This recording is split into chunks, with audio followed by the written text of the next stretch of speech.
नमस्कार। मैं हूं सुनील और आप इस समय देख रहे हैं अपना खास कार्यक्रम एजुकेशन एंड जॉब बुलेटिन यानी बिहार शिक्षा समाचार। आज है 11 नवंबर, दिन सोमवार। जानिए आज की हर छोटी बड़ी शिक्षा विभाग से जुड़ी खबरों को। दोस्तों, अगर चैनल पर पहली बार आए हैं, चैनल को सब्सक्राइब नहीं किए तो चैनल को जरूर सब्सक्राइब कर लीजिएगा और वीडियो को अधिक से अधिक शेयर कीजिएगा। आपको बता दें कि बिहार के नियोजित शिक्षकों के लिए इस शिक्षा कोष पर आवेदन दिया जाना शुरू हो गया है और करीब 30,000 के करीब शिक्षकों ने आवेदन को इस शिक्षा कोष पर दर्ज किया है। अब ये कौन शिक्षक हैं या तो क्लियर नहीं है, लेकिन जिस प्रकार से लोगों के कमेंट आ रहे हैं उससे यह साफ जाहिर है कि यह शिक्षक जो है बीपीएससी से बहाल शिक्षक, दिव्यांग शिक्षक और महिला शिक्षक अब तक अप्लाई किए हैं। पुरुष शिक्षकों का कहना है कि पुरुष शिक्षकों के द्वारा अब तक अप्लाई नहीं किया जा रहा है। वहीं सरकार की ओर से ट्रांसफर पोस्टिंग को लेकर एक बड़ी समीक्षा बैठक होने वाली है। इधर चाहे जदयू हो या बीजेपी हो, इस पॉलिसी पर विरोध जता रहे हैं और कह रहे हैं कि इसमें सुधार की जरूरत है। वहीं एक बड़ी बात बता दें कि हर शिक्षा की बात हर शनिवार कार्यक्रम में अब तक 3,000 शिक्षकों ने सवाल पूछे हैं। कक्षा 8 से 10 तक लगेंगे सीसीटीवी कैमरा, या एस सिद्धार्थ साहब ने उस वीडियो के माध्यम से कहा है। और सप्ताह में कम से कम एक कक्षा संगीत की हो अनिवार्य। उन्होंने कहा है कि हम लोग भी जब पढ़ा करते थे उस समय भी सप्ताह में एक दिन संगीत की कक्षा होती थी और हम चाहेंगे कि स्कूलों में अपनी सुविधा के अनुसार शिक्षक कार्यक्रम कर सकते हैं। हेडमास्टर एमडीएम से मुक्त होंगे, यह भी उस कार्यक्रम में कही गई। वहीं आगे की खबर हम बता दें कि हेडमास्टर अभ्यर्थियों ने अधिक अंक पर भी चयन नहीं होने का लगाया है आरोप। जो बीपीएससी हेड टीचर की परीक्षा हुई है उसमें आपको बता दें कि हेडमास्टर और हेड टीचर का रिजल्ट निकलने के बाद से हर दिन कई अभ्यर्थी दूसरे अभ्यर्थियों की तुलना में अधिक अंक पाने पर भी चयन नहीं होने का आरोप बीपीएससी में आवेदन दे रहे हैं। ऐसी आपत्ति वाले आवेदनों की संख्या अब बढ़कर अधिक हो गई है। कोई कह रहा है कि 58 अंक आने के बावजूद भी उनके चयन नहीं हुआ है। इस तरह की कई आरोप निकलकर सामने आ रहे हैं। इधर आरक्षण रोस्टर में बदलाव के कारण 12 परीक्षाओं के रिजल्ट में देरी हो रही है। 6 परीक्षाओं की तिथि बढ़ी। प्रधान शिक्षक और हेडमास्टर का रिजल्ट भी देर से आया है। आपको बता दें टीआरई 3 एसटीएटी सहायक वास्तुविद की परीक्षा का रिजल्ट पर अभी रोक है। तो इस तरह से आरक्षण रोस्टर को लेकर कई परीक्षाओं का रिजल्ट लटका हुआ है। वहीं हम आपको बता दें कि हेडमास्टर साहब जो है अब एमडीएम से मुक्त होंगे। जी हाँ, यानी कि विद्यालय में तो एमडीएम बच्चों को मिलेगा, लेकिन शिक्षकों से इसका भार खत्म हो जाएगा। अपर मुख्य सचिव ने कहा है कि मिड डे मील के संबंध में जो बातें निकल कर आ रही है उससे यह माना जा रहा है कि बहुत ही कम दिन बच गया है जब हेडमास्टर साहब को एमडीएम से मुक्त कर दिया जाएगा। खाने के झंझट से उन्हें मुक्त कर दिया जाएगा। पायलट प्रोजेक्ट की चर्चा करते हुए उन्होंने कहा कि इसके तहत प्री प्राइमरी में कहा है कि यह आंगनबाड़ी केंद्र चल रही है। स्कूल में छात्र छात्राओं की कम कॉपी के बारे में भी बात की है और एमडीएम से मुक्त करने के भी बारे में बात एस सिद्धार्थ के द्वारा की गई है। वहीं हम आपको बता दें कि इस शिक्षा कोष ऐप के माध्यम से योजना की अब होगी मॉनिटरिंग। अब तमाम चीज जो है इस शिक्षा कोष के माध्यम से ही होने वाला है और हो भी रहा है। शिक्षकों की उपस्थिति के बाद मध्याह्न भोजन भी अब इससे गाइड होंगे, मॉनिटरिंग होगी। छात्र छात्राओं की भी उपस्थिति अभी शिक्षा कोष के माध्यम से ही बनेंगे। यानी तमाम चीज अभी देखिए ना, तबादला पोस्टिंग को लेकर जो आवेदन लिए जा रहे हैं इस शिक्षा कोष के माध्यम से लिए जा रहे हैं, तो तमाम चीजों को इस शिक्षा कोष के माध्यम से जोड़ दिया जाएगा। मध्याह्न भोजन योजना के आंकड़ों को पोर्टल पर अपलोड करने का दिया गया है खास निर्देश। सख्ती बरती जा रही है इस शिक्षा कोष ऐप के माध्यम से ही योजना की मॉनिटरिंग अब होगी। आपको बता दें कि अब विद्यालय में बनने वाले मध्याह्न भोजन योजना की निगरानी एंड्रॉयड बेस्ड ऐप ई शिक्षा कोष से की जाएगी।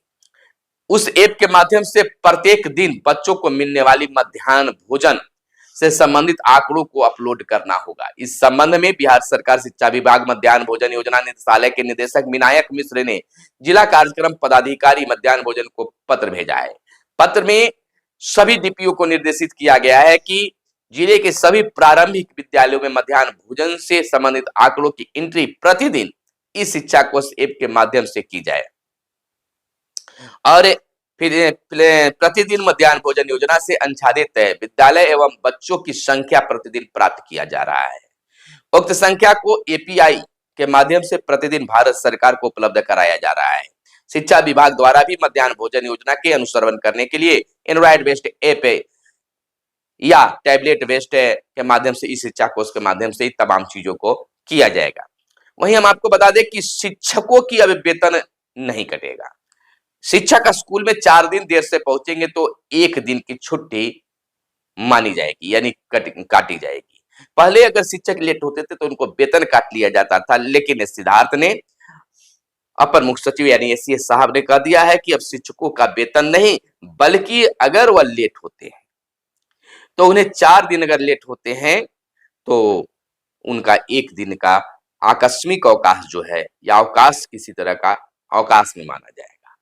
अब 16 दिन के अवकाश के बाद अगर आप अवकाश लेते हैं तब वेतन कटने की बात होती है। तो यह शिक्षकों के लिए सुखद खबर है, लेकिन इसका भी सरकार या विभाग निर्धारण कर ले कि कितने लेट के बाद लेट माना जाएगा। उन्होंने कहा कि यह पहले से नियम बना है, लेकिन इसका खुलासा उन्होंने नहीं किया है। फिलवक्त शिक्षक जो उधेड़ बुन में थे कि अगर लेट हाजिरी अगर इस शिक्षा कोष के माध्यम से बनाते हैं तो क्या होगा, तो 4 दिन अगर आप लेट अगर हाजिरी बनाते हैं तो 1 दिन का आकस्मिक अवकाश आपको होगा। वेतन भले ही नहीं कटे, लेकिन आकस्मिक अवकाश आपका जाएगा। वहीं हम आपको बता दें अगली खबर के रूप में कि प्रधानाध्यापक व प्रधान शिक्षकों की सॉफ्टवेयर से रैंडम पोस्टिंग होगी। यानी कि हम आपको बता दें कि जिस प्रकार से बीपीएससी से बहाल शिक्षकों को सॉफ्टवेयर के माध्यम से रैंडमाइजेशन के तहत जो पोस्टिंग हुई है, तो हेडमास्टर और प्रधान शिक्षकों का भी पोस्टिंग होगा। इसको लेकर लगातार कार्य विभाग के द्वारा जारी है। तो कौन शिक्षक कहां किस जिले में जाएंगे किसी को अब पता नहीं होगा। वहीं लगे हाथ बता दें कि सभी स्कूली बच्चों के लिए आधार कार्ड बनवाना अनिवार्य है। शिक्षा विभाग ने नवंबर दिसंबर तक सभी बच्चों के आधार कार्ड बनाने का दिशा निर्देश जारी किया है। राज्य के सभी सरकारी स्कूलों के यानी प्राइवेट और सरकारी स्कूल के बच्चों के लिए आधार कार्ड अनिवार्य कर दिया है। इसके लिए जरूरी है कि जिन बच्चों के जन्म प्रमाण पत्र नहीं है उनके जन्म प्रमाण पत्र भी बने, उनके जन्म प्रमाण पत्र भी बनाने का निर्देश दिया गया है। बच्चों के जन्म प्रमाण पत्र जल्द बने, इसके बारे में शिक्षा विभाग की ओर से सभी जिलाधिकारियों को भी निर्देश दिया गया है। नवंबर दिसंबर तक सभी स्कूलों के बच्चों के आधार कार्ड बन जाने के लिए मुख्य सचिव ने यह आदेश जारी किया है। वहीं हम आपको बता दें कि सक्षमता उत्कृष्ट शिक्षकों ने पोस्टिंग नीति की प्रति जलाई है। गया के साथ साथ कई जिलों से यह खबर आया है कि शिक्षक जो है, खासकर पुरुष शिक्षक जो है, इस पॉलिसी का विरोध कर रहे हैं, उसकी प्रतियों को जलाकर इस नियम को खिलाफत कर रहे हैं। इसको जबरन ट्रांसफर पोस्टिंग कहा जा रहा है। तो इस प्रकार से गया के साथ साथ कई जिलों में यह प्रति जलाई गई है। इतना ही नहीं, शिक्षकों ने अपने प्रतिनिधियों को भी इसकी लिखित जानकारी दी है और मांग किया कि आप पहल करें। इधर सेंटअप परीक्षा आज से शुरू हो गई है। इंटरमीडिएट की 2 पालियों में इसकी परीक्षा आज से शुरू हुई है। वहीं आईआईटी शिक्षक करेंगे टीम का मार्गदर्शन। 53,587 टीमों में कुल 19,244 विद्यार्थी इस मैराथन में शामिल थे। तो इस प्रकार से बड़ी पौधशाला में पटवन की भी बात हो रही है। 4वीं और 5वीं के बच्चों को मिलेगी कंप्यूटर की अब शिक्षा की बात में शिक्षकों के सवालों से रूबरू हुए अपर मुख्य सचिव, यानी कि अब बच्चों को जहां कंप्यूटर की शिक्षा दी जाएगी तो स्कूलों में टैब भी दिए जाने की तैयारी है।